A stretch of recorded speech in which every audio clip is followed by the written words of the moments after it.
CM Bhupesh Baghel अपने भेंट मुलाकात कार्यक्रम के सिलसिले में सेमरा गांव के नवागढ़ पहुंचे। इस अवसर पर सीएम भूपेश बघेल ने कई घोषणाएं की। नवागढ़ के पिछड़े इलाकों के विकास के लिए लिंगेश्वर महाविद्यालय, आत्मानंद इंग्लिश मीडियम स्कूल, सहकारी बैंक की शाखा, खेल मैदान की घोषणा की। वहीं ईडी मामले पर बोलते हुए सीएम भूपेश बघेल ने बीजेपी पर तंज कसते हुए कहा कि जरा बता दीजिए गढ़मुक्तेश्वर में किसका रिजॉर्ट है। लेकिन रमन सिंह जी से मैं कुछ सवाल पूछना चाहता हूँ कि 10 साल से कम समय में उसकी जो संपत्ति, उसके बेटे की संपत्ति 1500 गुना कैसे बढ़ा, उसका जवाब दे। दूसरी बात यह है कि गढ़मुक्तेश्वर में रिसोर्ट है, उत्तराखंड में वो किसका है वो बताएं। और नान घोटाले में जो कहते हैं कि सीएम जो है वो चिंतामणि है, तो सीएम मैडम कौन है?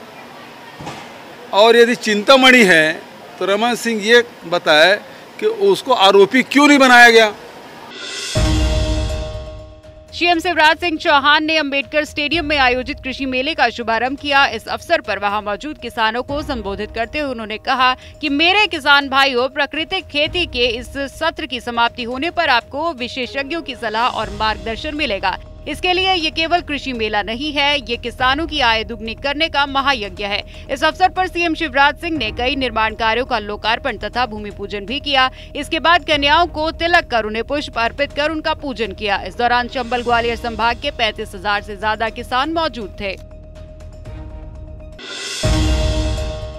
मध्य प्रदेश विधानसभा चुनाव 2023 से पहले बीजेपी और कांग्रेस दोनों ही पार्टी एसटी और एससी वर्ग को साधने की कोई कसर नहीं छोड़ रही है। एक तरफ बीजेपी अपनी योजनाओं के नाम पर जनता के बीच पहुंचकर समर्थन जुटाने में व्यस्त है। कांग्रेस का आरोप है कि प्रदेश में दलित और आदिवासियों के खिलाफ लगातार अत्याचार बढ़े हैं। इसके विरोध में वो संविधान और आरक्षण बचाओ यात्रा निकालकर सरकार की पोल खोलेंगी।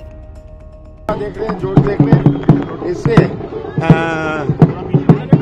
हमारी यात्रा पूरे प्रदेश में, मैं सोचता हूँ देश भर में सबसे सफल यात्रा रही। सर, कांग्रेस नेताओं में समन्वय स्थापित नहीं हो पा रहा है, जहाँ तक कोई समन्वय की कमी नहीं है।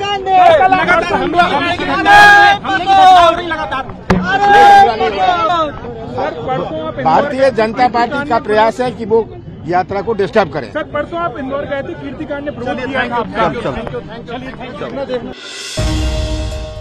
प्रदेश की कांग्रेस सरकार के खिलाफ बीजेपी महिला मोर्चा की महतारी हुंकार रैली में शामिल होने केंद्रीय मंत्री स्मृति ईरानी बिलासपुर पहुंची हैं, जहां छत्तीसगढ़ भवन में पार्टी नेताओं से मुलाकात के बाद गांधी चौक से स्मृति ईरानी महतारी हुंकार रैली में शामिल हुई। 3 किलोमीटर लंबे रोड शो में जगह जगह जोरदार स्वागत किया गया। कार्यकर्ताओं ने फूलों की वर्षा की। इससे पहले रायपुर पहुंचने पर स्मृति ईरानी मीडिया से बात करने से बचती हुई नजर आई।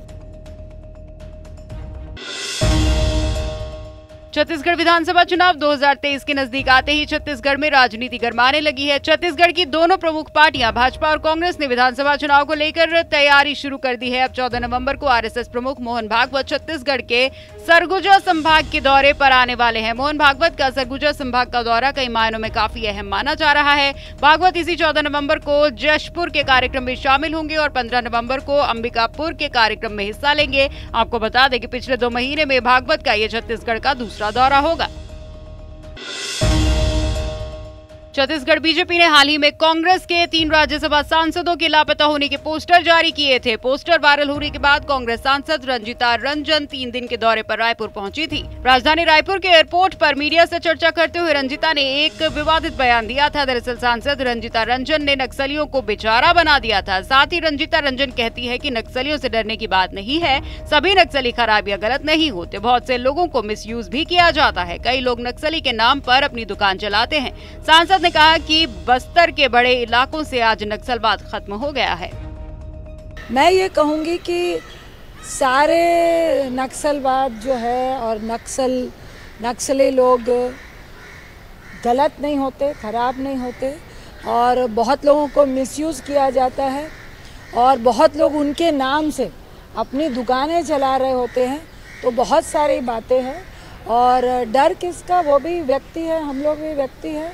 उनकी कुछ डिमांड थी और मुझे लगता है कि अब तो बस्तर में और छत्तीसगढ़ में जितना नक्सल प्रभावित एरिया है तकरीबन शांत हो चुका है।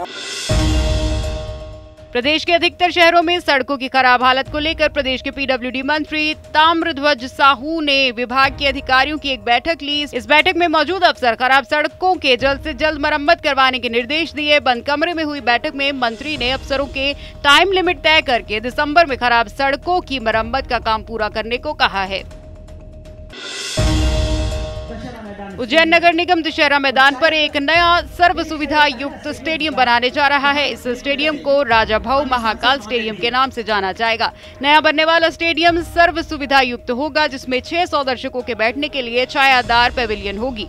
तकरीबन 750 वर्ग फीट का ग्रीन रूम और मंच बनेगा। 4 करोड़ 83 लाख रुपए से बनने वाले इस स्टेडियम के निर्माण कार्य का भूमि पूजन छत्तीसगढ़ की राज्यपाल अनुसुईया उइके ने किया। मध्य प्रदेश में खाद की किल्लत से किसान परेशान है। खाद न मिलने पर बेरछा रोड जाम कर दिया। प्रदेश में इस समय रबी की फसल की बुआई चल रही है, जिसमें किसानों को खाद की जरूरत है। खाद लेने के लिए बड़ी संख्या में किसान सहकारी संस्था पहुंच गए, लेकिन पीओपी मशीन बंद होने के चलते किसानों को काफी परेशानियों का सामना करना पड़ा। लेकिन दोपहर हो जाने तक भी किसानों को खाद की बोरी नहीं मिल पाई, जिसके बाद में किसानों का सब्र का बांध टूट गया। नाराज किसानों ने बेरछा रोड पर ही जाम लगा दिया।